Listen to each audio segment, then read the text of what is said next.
Bonjour à tous, j'espère que vous allez bien, que vous avez passé une bonne semaine.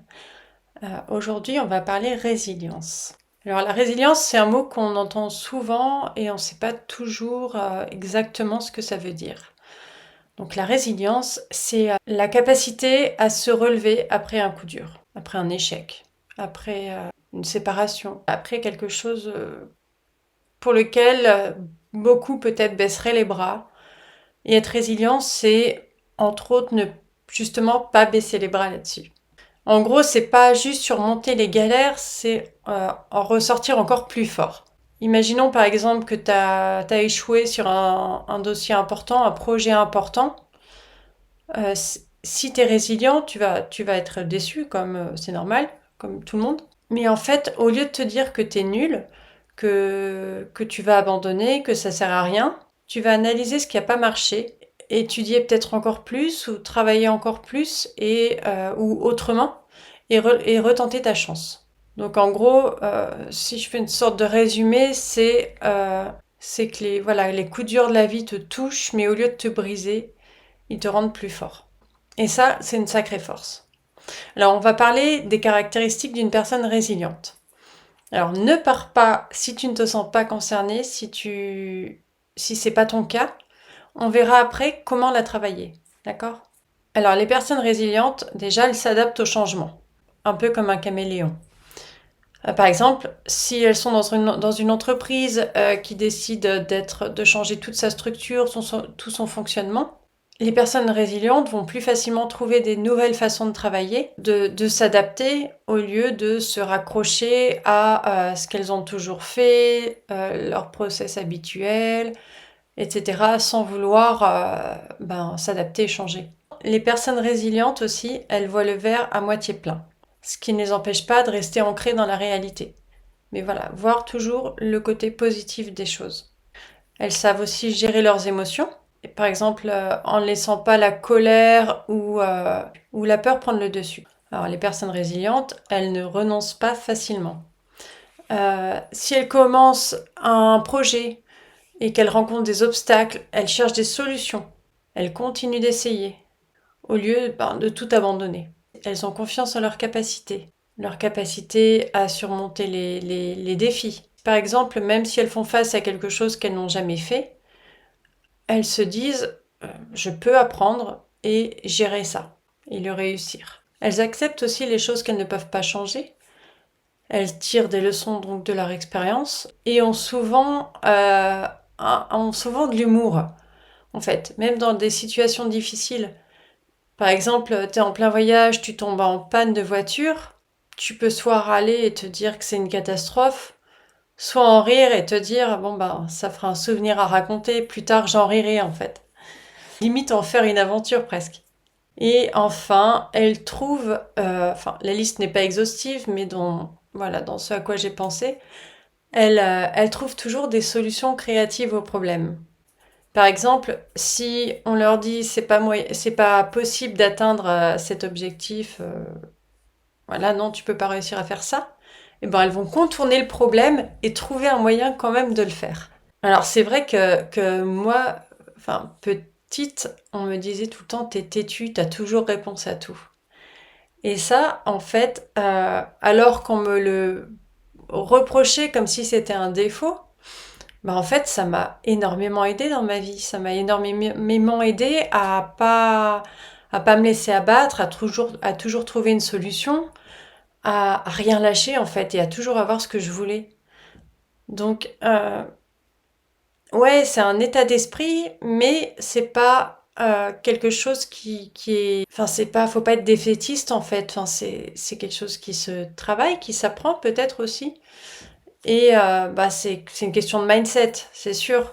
Mais le mindset, ça se travaille.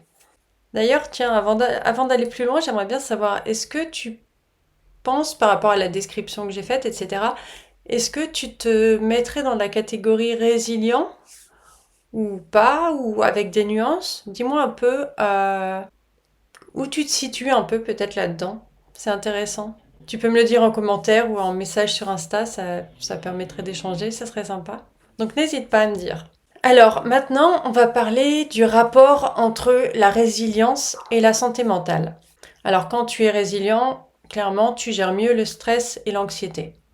Imaginons, tu te retrouves avec une tonne de boulot inattendu. Si tu es résilient, au lieu de paniquer, tu vas prendre une grande inspiration, tu organises tes tâches et tu commences à travailler étape par étape. Niveau santé mentale aussi, les gens résilients ont tendance ont une capacité à rester ancrés, même dans les pires tempêtes émotionnelles. Dans le sens où ils sont pas infaillibles, bien sûr, personne n'est infaillible, mais c'est plus savoir prendre la vague au lieu de se laisser emporter par elle.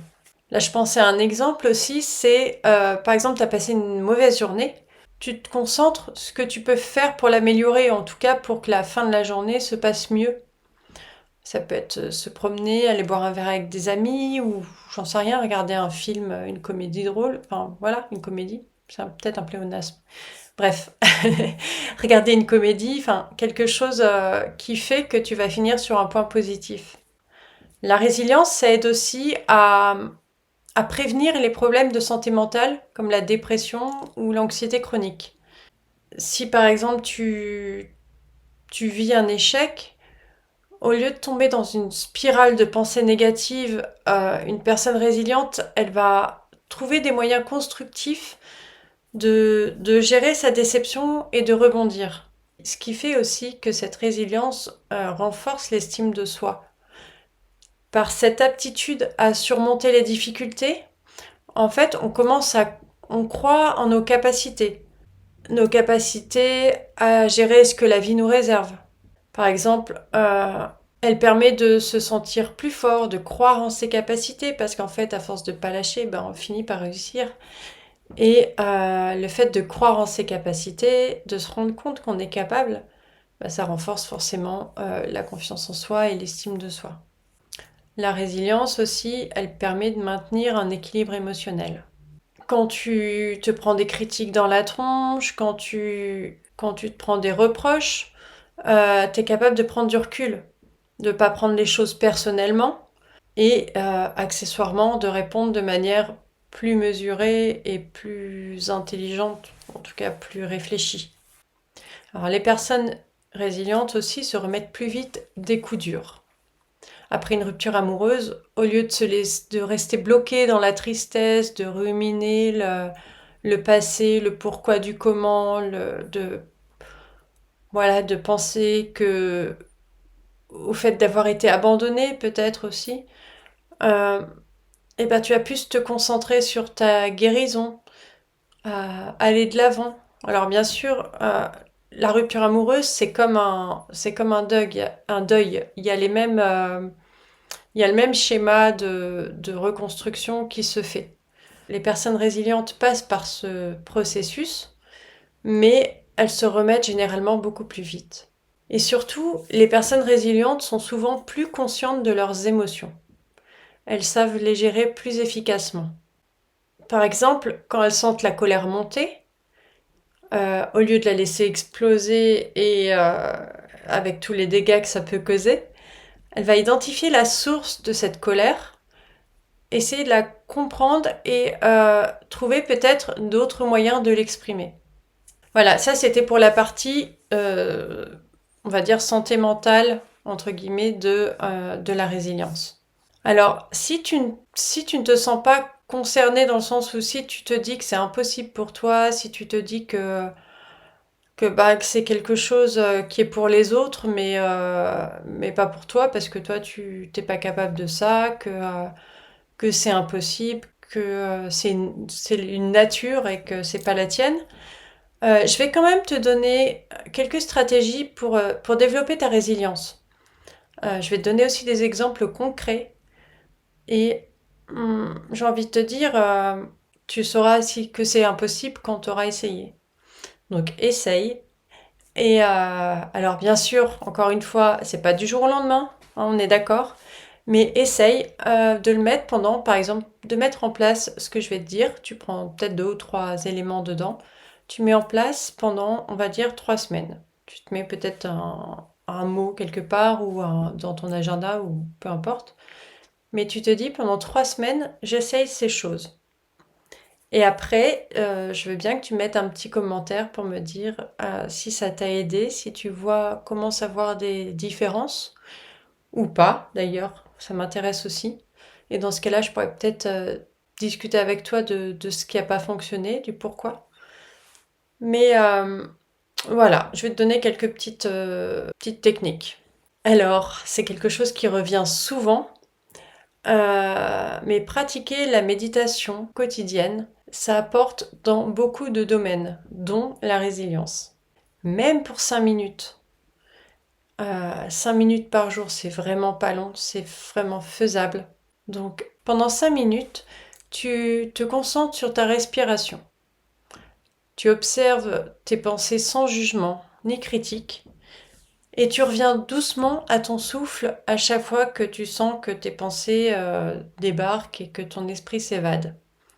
Voilà, juste rester concentré sur ta respiration 5 minutes par jour.